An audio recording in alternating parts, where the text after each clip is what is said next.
The story of the American Civil War doesn't begin with cannon fire, but long before, with deep-rooted economic, social, and political tensions that had been intensifying over the decades.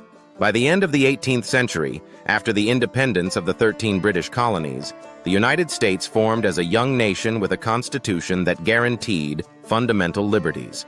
However, beneath the surface of this promise of freedom and equality, a divide was growing. The roots of division, North versus South. The North of the United States was evolving rapidly, driven by the Industrial Revolution. Factories sprang up in the major cities, the population concentrated in urban areas, and vast railway networks began weaving the fabric of a modern economy. New inventions like the telegraph facilitated communication, and the railroad opened new commercial opportunities. A growing middle class and an industrial workforce marked the North as a dynamic region, ready to embrace modernity.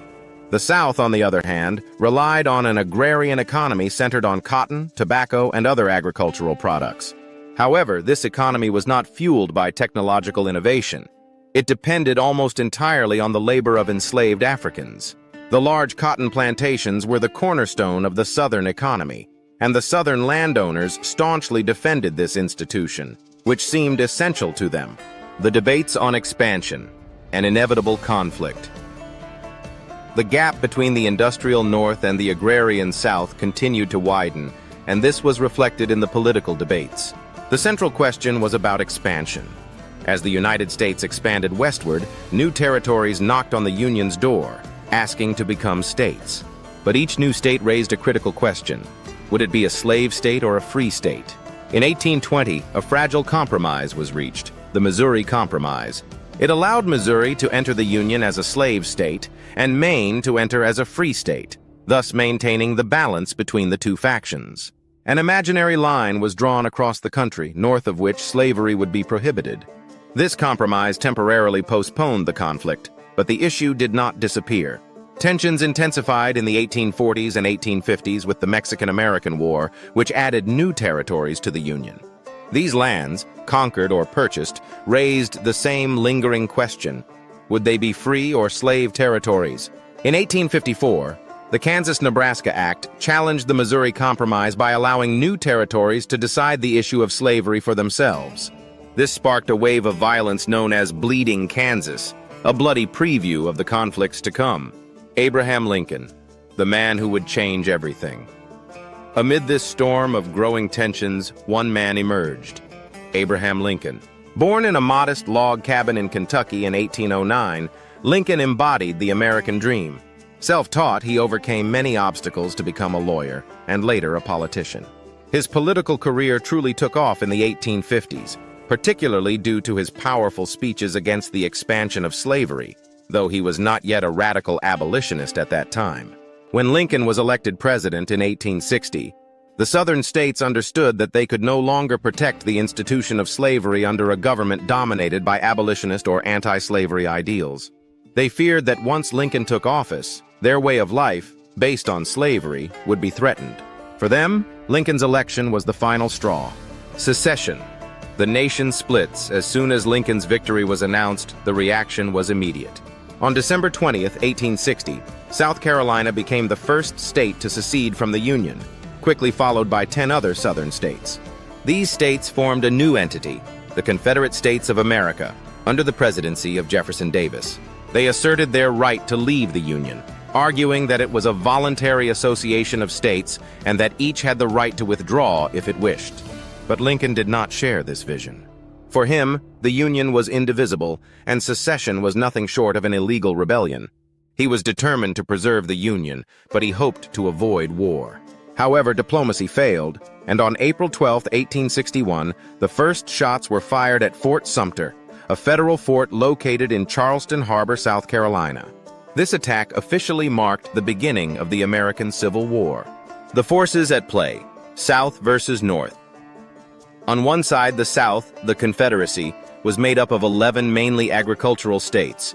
Their main motivation was to preserve slavery, but for many soldiers it was also about defending their land and way of life against what they saw as a northern invasion. The South had brilliant generals, including Robert E. Lee, who would prove to be one of the greatest strategists of the war. The North, however, had undeniable material advantages. With a larger population, a much more developed industrial infrastructure, and a far more extensive railroad network, the Union seemed to have all the assets to win the war quickly. But the war would prove far more complicated and devastating than anyone had imagined. The bloody battles and the turning point of the war. The Civil War was marked by numerous decisive battles. From the first major confrontation, the Battle of Bull Run, hopes for a quick victory vanished. It was a brutal shock for both sides, who realized that this conflict would be long and bloody. Then came Antietam in September 1862, one of the bloodiest days in American history with over 22,000 casualties. This war was not only about military strategies, it also touched on the future of slavery. On January 1st, 1863, Lincoln took a bold step by signing the Emancipation Proclamation, declaring that all slaves in the Confederate States were free. This act transformed the nature of the war. Now, it was not just about preserving the Union, but about redefining what it meant to be American. By linking the Union's cause to the freedom of slaves, Lincoln bolstered the moral grounds of the fight in the eyes of the world, preventing Europe, especially Britain and France, from recognizing or supporting the Confederacy. The end of the war and a new beginning. After 4 years of fierce fighting, immense human losses, and widespread destruction, the war finally ended in 1865. General Ulysses S. Grant's military campaign exhausted the Confederate forces, and on April 9, 1865, General Robert E. Lee surrendered at Appomattox Courthouse. This was the official end of the Civil War. However, peace did not mean the end of problems for the United States. The Reconstruction period that followed the war was marked by social and political challenges. How would the Southern states be reintegrated into the Union? How would the rights of the 4 million newly freed slaves be guaranteed? It was a time of great hope, but also growing tensions, particularly due to the opposition of former Southern slaveholders. Just days after Lee's surrender, the nation was struck by tragedy. Abraham Lincoln was assassinated by John Wilkes Booth on April 14, 1865. This event plunged the United States into mourning and complicated the task of Reconstruction. A lasting legacy even today, more than 150 years after the end of the Civil War, its repercussions are still felt. This war not only ended slavery, but it also redefined the United States as an indivisible nation, where union and freedom for all are fundamental principles. However, the scars left by this conflict remain visible, especially in current debates over racism, civil rights, and the legacy of slavery.